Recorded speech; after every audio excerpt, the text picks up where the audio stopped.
अनंत करुणानिधि, वात्सल्य वारिधि, सिद्धांत पारगामी, धर्म के स्वरूप को स्पष्ट दर्शाने वाले वीतराग भगवान महावीर स्वामी को भावों से वंदन। वर्तमान आचार्य सम्राट ध्यान योगी युग पुरुष शिवाचार्य भगवान के श्री चरणों में भावों सहित शत शत नमन करती हूँ। मम हृदय निवासिनी गुरनी मैया सरल आत्मा महासाध्वी पूज्या श्री वीणा जी महाराज साहिब के श्री चरण सरोजों पे शत शत वंदन करने के उपरांत धर्म प्रेमी बंधुओं, माताओं एवं भवी जीवों, संसार में अपने यश व प्रशंसा की कामना मत करो, ये महापुरुषों का कहना है। क्योंकि संसार में जीते जी ये दोनों किसी को नहीं मिलते। दुनिया का कोई भी महापुरुष क्यों ना रहा हो, जब तक वो संसार में रहा तब तक उसे यश व प्रशंसा नहीं मिली। जब वो संसार से चला गया तो उसके बाद से लेकर आज तक उसकी यश पताका फहरा रही है। सच्ची तो है, जान लेने के बाद जयंती मनाना दुनिया का पुराना रिवाज रहा है। प्रत्येक मनुष्य में गुण देखना ही हमारा धर्म है। व्यक्ति का चेहरा नहीं, चरित्र पूजा जाता है।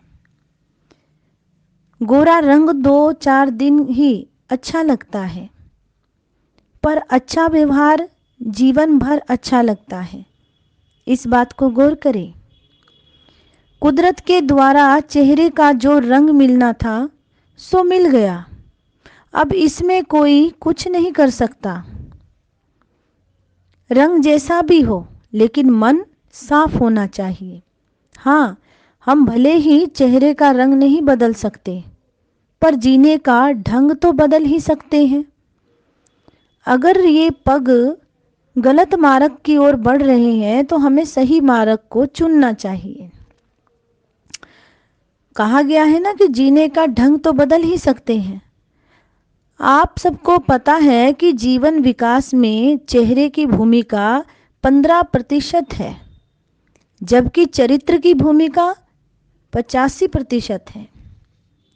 कभी कभी लगता है कि आपकी प्रशंसा की जा रही है, पर वह सुनने में निंदा होती है। बतौर उदाहरण, किसी सेठ का परिचय कराया जा रहा है। आपके 4 बेटे हैं, एक डॉक्टर, दूसरा इंजीनियर, तीसरा कंडक्टर और चौथा मिनिस्टर। इस प्रशंसा का क्या अर्थ हुआ धर्म प्रेमी बंधुओं? इस प्रशंसा का अर्थ क्या हुआ? अर्थ है कि सेठ जी कोरे बुद्धू हैं, इनके लड़के अच्छे हैं। याद रखो, दूसरों की नज़रों में अच्छा बनना आसान है, पर वाकई में अच्छा बनना बड़ा इम्तिहान है। वाकई में अच्छा बनने वाला व्यक्ति ही अपने जीवन का कल्याण करता है। बने बनाए पथ पर चलने वाली नहरें होती हैं धर्म प्रेमी बंधुओं, नदियां नहीं। नदियां चट्टानों को चीरकर अपना पथ स्वयं बनाती हैं, और हमें अच्छा बनना है और आगे बढ़ती है नदी, तभी तो वे सागर से मिल पाती है। और हमें अच्छा बन करके, सच्चा बन करके, स्वच्छ बन करके, सम्यक पथ को अपना करके उस वीतराग में मिल जाना है। ना सिर्फ सागर से मिलती है नदी, वरन खुद सागर हो जाती है, और हमें भी ऐसे ही होना है। लकीर के फकीर मत बनो, ये महापुरुषों का कहना है। अपना पथ स्वयं गढ़ो, स्वयं बनाओ और आगे बढ़ो। गंगोत्री से गंगा सागर की यात्रा तो मुर्दा भी कर लेता है, ये आप सुनते आ रहे हैं। भुजाओं में दम तो तभी माना जाएगा जब आप गंगा सागर से गंगोत्री की यात्रा करोगे। प्रवाह के विरुद्ध बहना जिंदा